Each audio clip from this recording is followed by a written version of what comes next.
Right. So when we look at the identity lifecycle, we're looking at these particular stages in front of you. So one, you have to create this digital identity.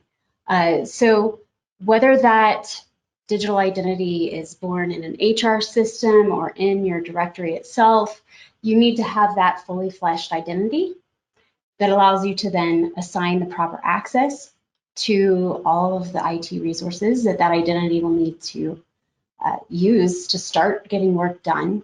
And in order to actually have that access, we also need to provision that identity to every resource that sits downstream of your directory service. So whether that's a device, an application, a radius server, whatever it may be, you've got to provision that identity.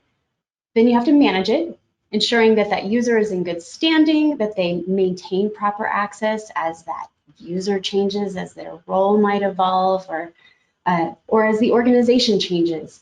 And then offboarding, of course. So everybody has their tenure, and what you want to make sure of is the day that employee or that user departs your organization, protecting your organization's vital data and resources by making sure that user loses access appropriately. So these are the lifecycle stages that we're going to be talking through today.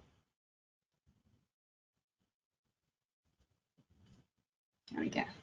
So when we talk about creating this digital identity, it's going to vary within every organization. So some smaller orgs may have an HR department, may not.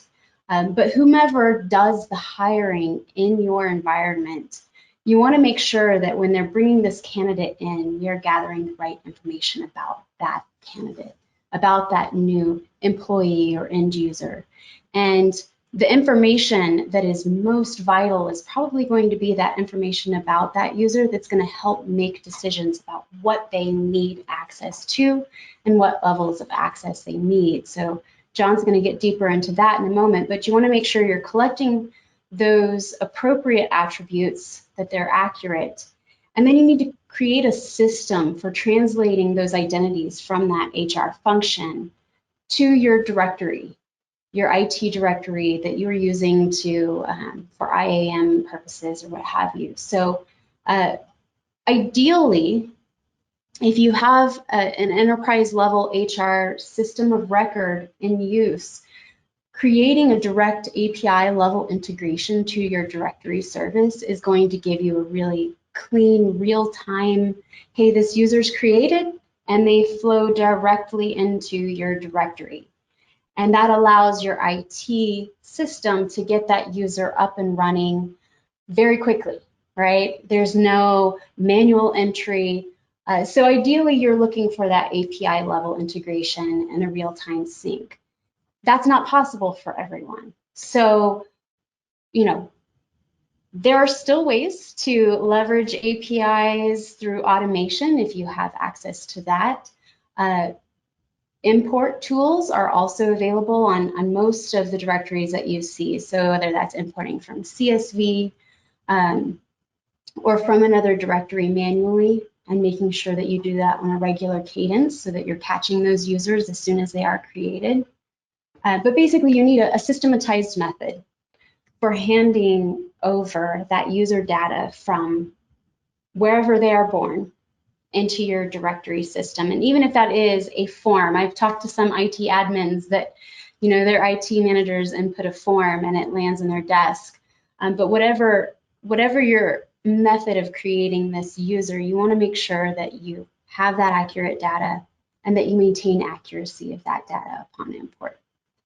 And you also want to make sure that those that you're working with in your organization to onboard your users understand and are all on the same page around what the onboarding workflow will be.